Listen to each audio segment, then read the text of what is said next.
People come to see us, and strangely enough, in spite of the fact that we're a licensed insolvency trustee, or it used to be called trustee in bankruptcy, the first thing out of their mouth very often is, I don't want to go bankrupt.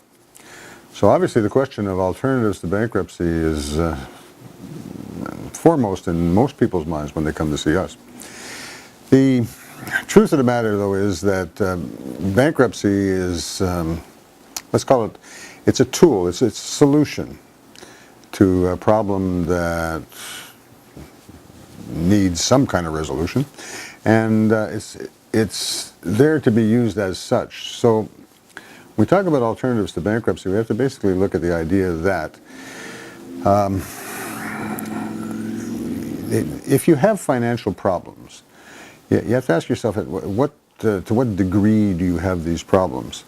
And we can start by thinking in terms of what the Bankruptcy and Insolvency Act defines as the level of problem that you need to be at to be able to even use bankruptcy as a solution.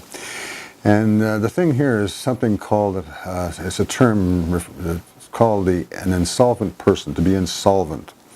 And to be insolvent has a legal definition, which basically amounts to being unable to pay your creditors, at least in the minimum way that they can demand to be paid. In other words, meet your monthly payments for most people.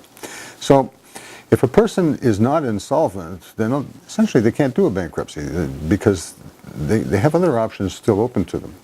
So essentially when people come to see us, they've sought other ways of dealing with their problems. They've talked to relatives, they've talked to friends, they've talked to the bank, they've talked to any number of people, and they're all inevitably looking for, the magic bullet that's going to solve their problem. But if they are insolvent, and if they're not able to deal with their creditors, then essentially they have 5 options open to them. Okay, option number 1 is often tried by people, it kind of leaps to mind to some extent, is to try and consolidate their debts. One of the reasons they may be having problems is because they have so many creditors to pay and they just can't keep paying all of them. They don't have the means for that. But if they approach a bank or a finance company or something like that, they might be able to get a loan and pull all those debts into one. And very often in that situation, the one payment you have to make to the bank is going to be less than the total of all those miscellaneous payments that you had to make beforehand. However, if you've had trouble and if you're insolvent and all that, chances are you're behind with your payments, and therefore you might not be able to get a consolidation loan from a lender.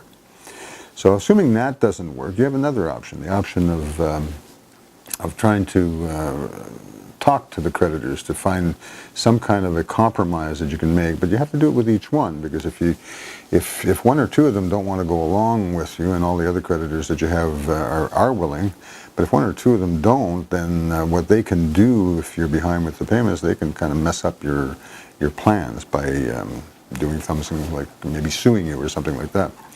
Anyway, between the consolidation and the renegotiation with the creditors, if they work, I call these things the commercial options, because you don't need a guy like me to help you with that. What you need is essentially you need to find a lender, or you need to make a deal with the lenders with whom you're already dealing. However, if they don't work, then you're probably going to have to look at the legal options that the trustee can provide, and this is essentially why people do come to see us, because they essentially know that the first two options that I've been talking about are no longer available to them. So they come to the trustee, but even when they come to the trustee, the options that the trustee will offer them and provide for them, one of them is the proposal, which is an alternative to a bankruptcy.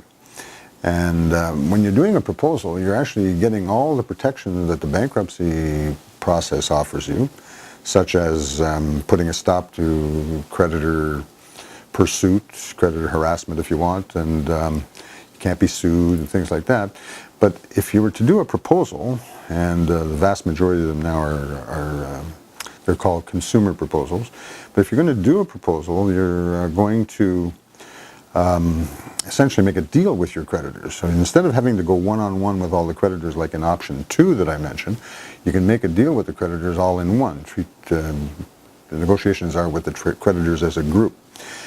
And the negotiations essentially are done by the trustee. So there's quite a load off a person's mind, and certainly off their stress level, if you want, for the way the proposal is worked out and the way the protection the proposal gives. And if the creditors agree, then essentially you've taken all those various debts and you've consolidated them into one payment every month that is made to the trustee, and the trustee eventually distributes the money to the creditors in accordance with whatever arrangements that you and the creditors agreed on. Now, not everyone can make a proposal. Some people don't have the means to do it. They don't really have anything to offer. But it's surprising. Some people do come in here and they've heard of a proposal, and they feel that they really don't have the means to do it. They don't figure they can offer anything that the creditors would go for, and it turns out they're wrong. That essentially the creditors have decided that better to go along with the proposal than to force the person to end up in a bankruptcy, where very often the creditors get pretty well nothing or next to nothing. So, are there alternatives to bankruptcy? Yes, of course. There are lots of alternatives to a bankruptcy. And most people have looked at it to some extent before they come to see us. And sure as heck, when they do come to see us, we're going to take them through all of this stuff.